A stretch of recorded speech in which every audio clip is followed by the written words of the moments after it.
The Meridian Observatory in Chile wasn't supposed to make history that night. Dr. Maya Rodriguez had been tracking a peculiar signal for weeks, but even she wasn't prepared for what the data would reveal. The object approaching Earth wasn't a comet or an asteroid. It was decelerating. Dr. Rodriguez, "You need to see this," called out her assistant, Tom Chin, his voice tight with barely contained excitement.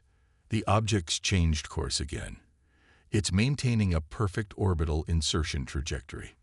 Maya's dark eyes narrowed as she studied the new telemetry data. After 15 years of searching the stars for signs of intelligent life, she had learned to temper her expectations. But this was different. The object's movements defied natural celestial mechanics.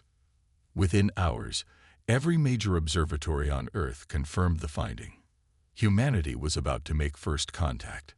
The vessel that entered Earth's orbit was beautiful, a sleek, crystalline structure that seemed to bend light around its hull. When the Arcturians, as they called themselves, broadcast their first message in perfect English, the world collectively held its breath. "People of Earth, we come in peace and friendship," their ambassador, Valen, announced.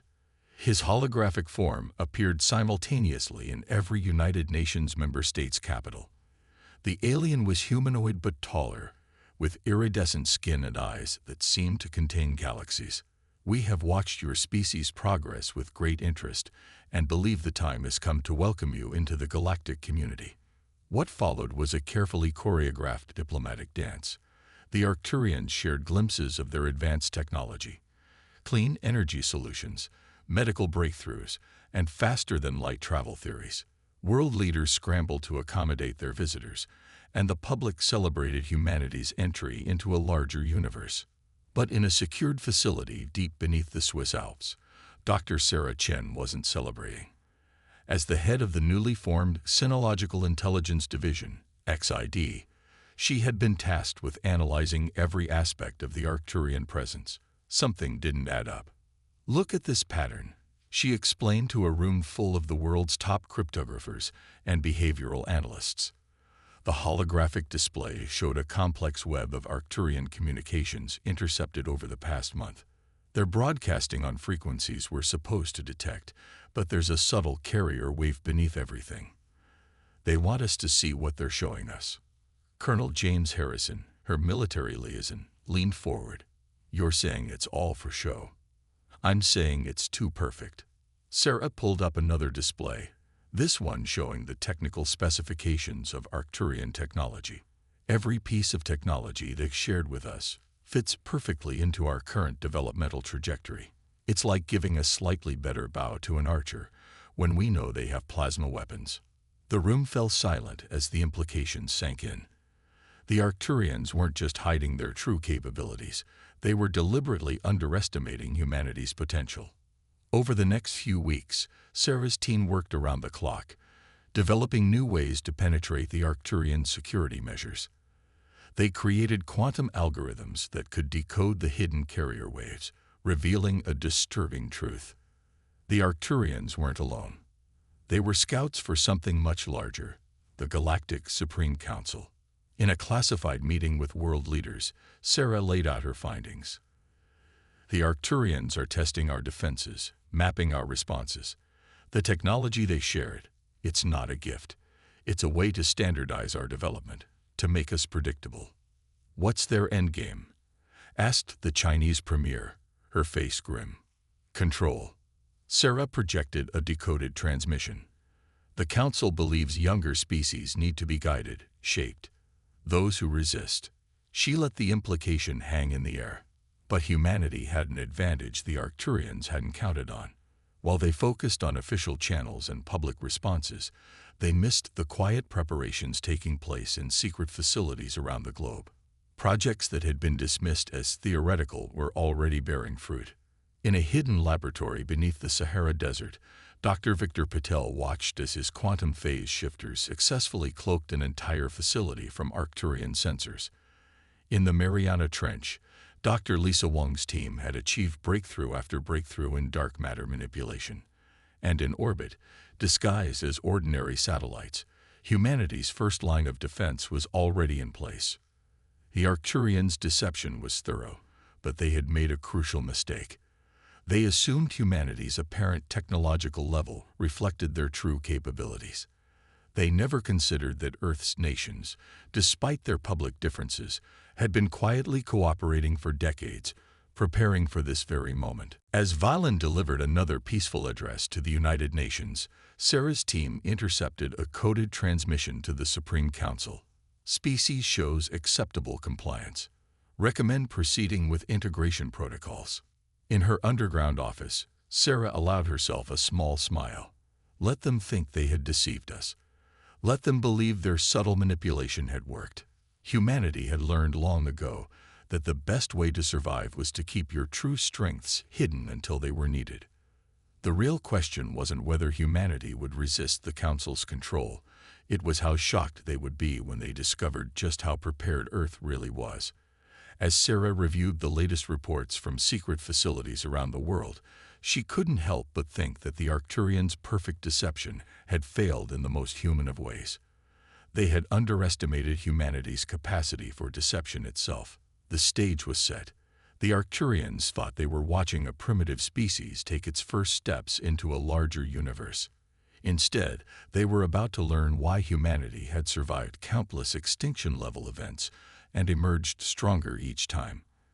The game of deception would soon end, but not in the way the Supreme Council expected. As night fell over Earth's major cities, the Arcturian vessel glowed serenely in orbit, its crew confident in their mission's success. But in thousands of hidden facilities across the planet, humanity's true capabilities stirred to life, waiting for the moment when the hunters would discover they had become the hunted. 6 kilometers beneath the Antarctic ice sheet, Dr. Victor Petal stood before a wall of quantum displays, each showing a different aspect of Project Aegis. The facility, known officially as Research Station Delta, stretched for miles in every direction, a testament to humanity's silent preparation for this moment. Integration test complete, announced Dr. Emma Zhao, her holographic presence projected from a similar facility beneath the Himalayas. The quantum mesh network is stable across all nodes. Victor nodded, his attention fixed on the real-time simulation of Earth's defensive grid. Thousands of seemingly ordinary satellites orbited above, each carrying technology that would have seemed impossible just a decade ago. But humanity had kept its greatest advances hidden, knowing this day would come. In the months since the Arcturians' arrival, Earth's secret scientific community had accelerated their preparations. While the aliens watched humanity's public face, the diplomatic meetings, the cultural exchanges, the carefully staged technological demonstrations, they remained blind to what was happening in the shadows. The Arcturians just completed another scan of the Pacific Quadrant, reported Colonel Harrison, his image appearing alongside Emma's. Their sensors passed right through our quantum shroud. They still think they're looking at standard oceanographic research stations. The quantum shroud was just one of many breakthroughs that humanity had achieved in secret. Years before the Arcturians arrived, Earth's governments had realized that traditional military preparation wouldn't be enough. They needed something unprecedented, a defense system that didn't just match alien technology, but fundamentally changed the rules of engagement.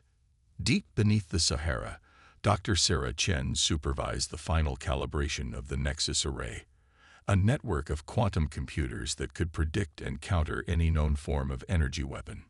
Begin Phase 3 testing, she ordered, watching as her team initiated a simulation of a full-scale alien assault. The holographic display erupted with simulated energy beams and plasma weapons, each aimed at Earth's major population centers. But before they could reach their targets, the attacks encountered something impossible. A defense system that didn't just block energy weapons, but redirected them through quantum space. Simulation successful, announced the AI assistant. 98% of incoming fire redirected. Remaining 2% neutralized by secondary systems. Sarah allowed herself a moment of satisfaction. The Arcturians, for all their advanced technology, still thought in conventional terms: attack and defense, action and reaction. But humanity had learned to think differently. The Nexus array didn't just stop attacks, it turned them into weapons against their originators.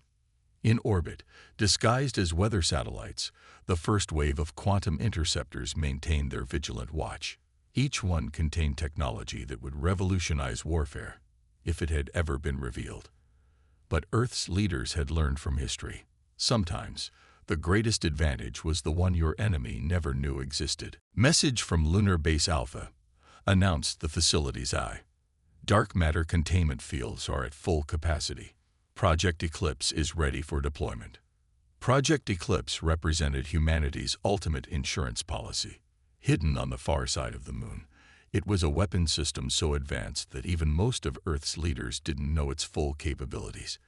It didn't just harness dark matter. It could reshape the very fabric of space-time. Dr. Lisa Wong, monitoring from her station in the Mariana Trench, reviewed the latest quantum entanglement readings. The network of underwater facilities she supervised had perfected technology that the Arcturians believed was centuries beyond human capability. Every ocean current, every tectonic movement, had been transformed into a potential weapon or shield. "We're detecting increased activity in the Arcturian vessel," reported one of her technicians. "They're preparing for something big." Lisa switched her display to the quantum probability matrix. The AI's prediction showed a 94% chance that the Arcturians would soon drop their peaceful facade. The Supreme Council's patience was wearing thin.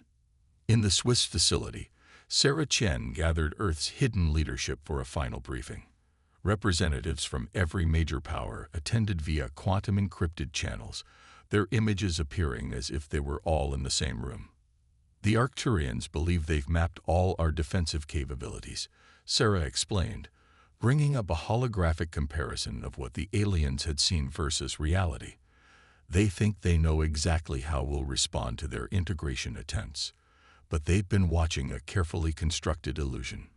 The display showed the true extent of Earth's preparation, a defense network that encompassed not just conventional military assets, but the fundamental forces of nature itself. Quantum fields, dark matter manipulation, gravity lenses, and technologies that had no name in any human language stood ready. "When they make their move," Victor added, "they'll expect to face a primitive species struggling with its first steps into space. Instead, they'll encounter defenses that will make them question everything they think they know about us." The assembled leaders reviewed the final preparations. Each nation had played its part, contributing resources and expertise while maintaining the illusion of typical international rivalry. It was perhaps humanity's greatest achievement, not just the technology they'd developed, but their ability to keep it hidden. As the meeting concluded, Sarah received an alert from the quantum detection grid. The Arcturian vessel was powering up its main systems, preparing for what they thought would be a simple display of overwhelming force. "Let them come," Sarah murmured, watching as humanity's hidden shield stirred to life. "Let them learn why Earth was never as helpless as they thought." Across the planet, in deep underground bases and secret orbital platforms, humanity's true defensive capabilities waited to be unleashed. The Arcturians were about to discover that their perfect deception had failed for one simple reason. They had been deceived themselves, and the price of that deception would soon become clear. The ambush reversed. The Arcturian vessel's transformation was beautiful in its terrible efficiency. Its crystalline surface shifted and flowed like liquid metal, revealing weapons arrays that had remained hidden for months. As the ship's peaceful facade melted away, thousands of smaller craft emerged from previously invisible hangars. In the Antarctic Command Center, Dr. Victor Patel watched the sensor feeds with cold determination. "They're following standard Council protocols," he announced to the Global Defense Network. "Shock and awe tactics, designed to force immediate surrender." The Arcturian ambassador's final transmission was being broadcast worldwide. "People of Earth, your species has been evaluated and found wanting. Submit to Council authority or face extinction. You have one planetary rotation to comply." Sarah Chen's voice came through the quantum-encrypted channel, calm and measured. "All stations, initiate Protocol Omega. Let's show them what humanity's really capable of. The alien fleet spread out in a perfect geometric formation, their energy weapons charging with enough power to level cities. They expected to encounter primitive orbital defenses, perhaps some nuclear weapons. What they got instead was something entirely different. As the first wave of alien weapons fire reached Earth's atmosphere, the quantum mesh network activated. The energy beams didn't strike any physical shields. Instead, they simply ceased to exist, absorbed into microscopic quantum singularities that riddled Earth's orbital space. Energy absorption at optimal levels, reported Dr. Emma Zhao from the Himalayan facility. Redirecting through the dark matter matrix now. The aliens' own energy weapons began emerging from seemingly empty space behind their fleet, striking their unprepared rear defenses. Ships that had never been hit in centuries of Council military operations found themselves crippled by their own weaponry. In the Mariana Trench facility, Dr. Lisa Wong initiated the Oceanic Defense Grid. The world's oceans, now quantum entangled through a network of hidden devices, responded to her commands. Massive gravitational distortions erupted from the seas, tearing apart alien vessels that ventured too close to Earth's surface. "They're adapting," Victor observed, watching as the alien fleet quickly shifted tactics, switching to matter-based weapons. The second wave of attacks came in the form of relativistic projectiles. Chunks of ultra-dense material accelerated to near light speed. Under normal circumstances, even one such projectile could devastate a continent. But Earth was far from normal. Project Eclipse activated from its lunar hiding place. Dark matter tendrils, invisible to conventional sensors, reached out and caught the incoming projectiles. Instead of striking Earth, the projectiles found themselves trapped in a complex web of spatial distortions. "Temporal inversion field stable," announced the lunar base A, beginning countermeasure sequence. The trapped projectiles suddenly reversed course, their tremendous kinetic energy now turned against their launchers. The Arcturian fleet's perfect formation broke apart as ships desperately maneuvered to avoid their own weapons. But humanity's response wasn't purely defensive. From hidden silos beneath every major ocean, quantum torpedoes launched silently into space. These weapons, developed in absolute secrecy, didn't just strike their targets. They temporarily rewrote the laws of physics in localized areas. Alien ships found themselves in spaces where light moved at different speeds, where gravity reversed direction, where the strong nuclear force simply stopped working. Vessels that had survived thousands of battles were torn apart by fundamental forces they thought they understood. "They're calling for reinforcements," Sarah announced, monitoring the quantum communications intercepts. The Supreme Council doesn't believe the initial reports. They think their sensors are malfunctioning. In orbit, the Arcturian commander was facing something unprecedented, not just defeat, but complete tactical confusion. Every strategy in the Council's vast military database proved useless against Earth's impossible defenses. The quantum mesh network continued its work, not just defending Earth, but actively learning and adapting to each alien tactic. The AI systems, distributed through the global defense grid, predicted and countered strategies before they could be fully implemented. "They're preparing their final auction," Victor warned, detecting a massive energy buildup in the remaining alien ships. "Looks like they're going to try to crack the planet." But Earth had prepared for even this eventuality. As the alien fleet concentrated their remaining power into a single planet-killing beam, Project Eclipse revealed its true purpose. The dark matter web around Earth suddenly contracted, creating a temporal displacement field that effectively removed the planet from normal spacetime for a crucial fraction of a second. The alien's ultimate weapon fired into empty space, its energy washing harmlessly through the volume Earth had occupied microseconds before. When Earth snapped back into normal spacetime, the defending forces immediately launched their counterattack. Quantum torpedoes struck with surgical precision, utilizing the massive energy discharge from the aliens' own weapon to create cascading failures in their systems.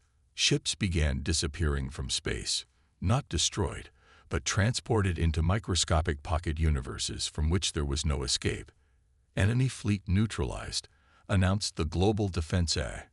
Remaining vessels are powering down weapons and engaging emergency containment protocols.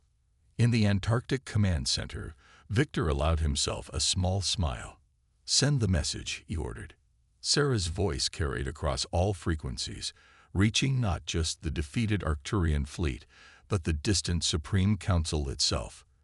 "Your evaluation of humanity was flawed. We are not primitive, and we are not helpless. Consider this a demonstration of our true capabilities. The next fleet you send won't be captured. It will be eliminated. Earth is not yours to claim." As the surviving alien ships retreated in disarray, humanity's hidden shield remained vigilant.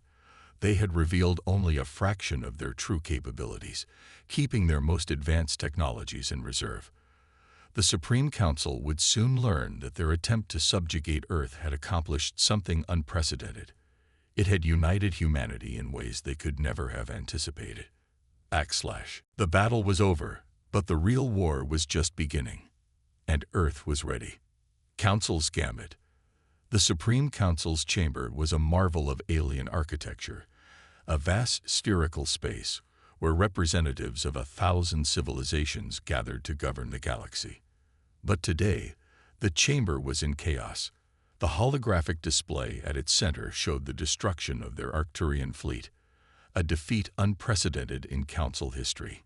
"Impossible," snarled Councilor Zix, his crystalline form pulsing with angry colors. "No emerging species could have developed such technology without our knowledge." High Administrator Tella, the oldest and most respected member of the Council, raised a limb for silence. Her species had evolved beyond physical form eons ago, existing as patterns of pure energy. "We have underestimated these humans," she observed. "Conventional military action has failed. We must employ subtler methods." On Earth, Sarah Chen was reviewing the latest intelligence reports when the first anomalies appeared. Quantum sensors detected microscopic fluctuations in reality itself, signs that the Council was attempting to alter Earth's timeline. "They're trying to change our past," Victor announced from the Antarctic facility. Temporal incursions detected at key points in human history. But humanity had prepared for even this. The quantum mesh network didn't just protect present-day Earth. It extended through time itself, creating a kind of temporal immune system. Every attempt to alter human history encountered crystallized moments of time, immutable and protected. The Council's next attempt was more insidious. Across the globe, humans began experiencing strange dreams, collective visions of a peaceful galaxy under Council rule. It was a sophisticated form of psychic warfare designed to erode resistance from within. "They're targeting our consciousness directly," Dr. Lisa Wong reported from her deep-sea facility. "But they don't understand how human minds work." The Council's psychic attack encountered something they hadn't expected: human creativity. The collective imagination of humanity didn't succumb to the alien visions. It transformed them. The Council's carefully crafted dreams of submission became stories of resistance, tales of triumph, fuel for human determination. "Fascinating," High Administrator Tella observed. "Their minds, they don't just resist influence, they reshape it." The Council's next gambit was more traditional: infiltration. They sent their most sophisticated shapeshifters, beings capable of perfectly mimicking human form and behavior. But again, they underestimated human intuition. "We knew they'd try this," Sarah explained to world leaders. "That's why we developed the quantum resonance field. Every human has a unique quantum signature. You can copy our appearance, but you can't copy our quantum coherence." The infiltrators were identified within days, not by advanced technology, but by humans' uncanny ability to spot things that were just slightly wrong. A laugh that was too perfect, movements that were too graceful, responses that were too logical. Frustrated, the Council attempted economic warfare. They introduced advanced replication technology to Earth's markets, trying to crash the global economy. But humanity had long since moved beyond simple material scarcity. They think we'll fight over unlimited resources, Victor said, watching the alien replicators spread. They don't understand that we've already built something better. An economy of ideas and innovation. Instead of causing chaos, the replicators were integrated into Earth's existing systems, becoming tools rather than weapons. Humans continued to create, to innovate, to build, not because they had to, but because they wanted to. The Council's most sophisticated attack came in the form of information warfare. They released the complete history of the galaxy, showing humanity as a tiny, insignificant speck in the cosmic order. It was meant to demoralize, to show humans their relative unimportance. Look at their response, Counselor Zix reported, bewildered. They're celebrating. They're using our historical database to identify potential allies among species we've subjugated. Sarah couldn't help but smile as she watched humanity process the galactic history. Where the Council expected despair, humans found opportunity. Every conquered civilization was a potential friend.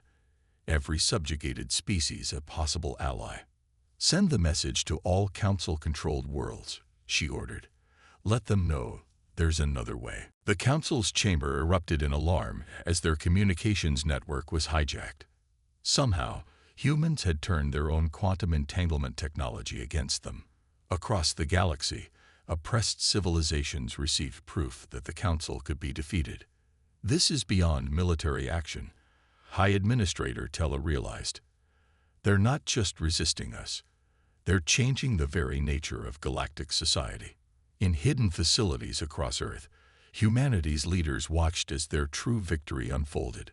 The Council had tried to break human spirit through military might, temporal manipulation, psychic warfare, infiltration, economic attacks, and information warfare. Each attempt had not only failed but backfired, revealing new human strengths. They still don't understand, Sarah told her colleagues. Our greatest weapon isn't our technology or our defenses. It's our ability to adapt, to take what's thrown at us, and make it our own. The Council's gambits had failed, but they had succeeded in one unintended way.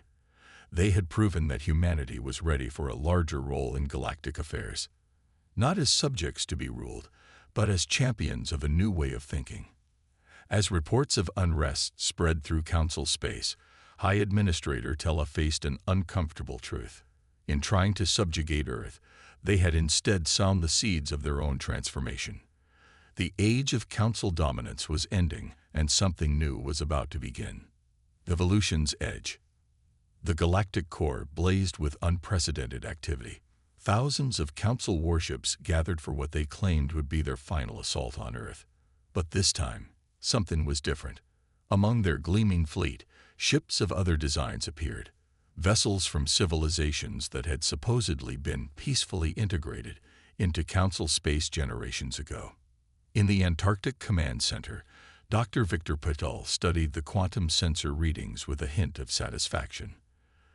They brought everything they have, he announced to the assembled human leadership, including ships they can't entirely trust anymore.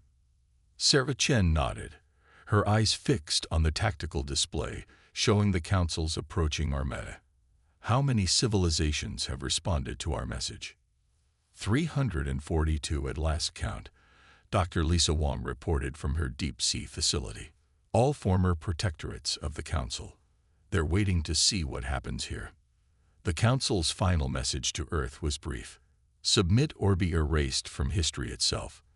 They had abandoned all pretense of benevolent guidance. Earth's continued defiance threatened not just their authority, but their entire system of control. High Administrator Tella, her energy form flickering with barely contained fury, addressed the Council chamber one last time. The humans have forced our hand.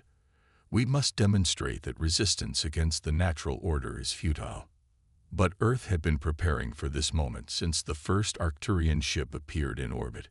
In facilities hidden across the planet, beneath the oceans, and in secret lunar bases, humanity's true masterwork was almost complete.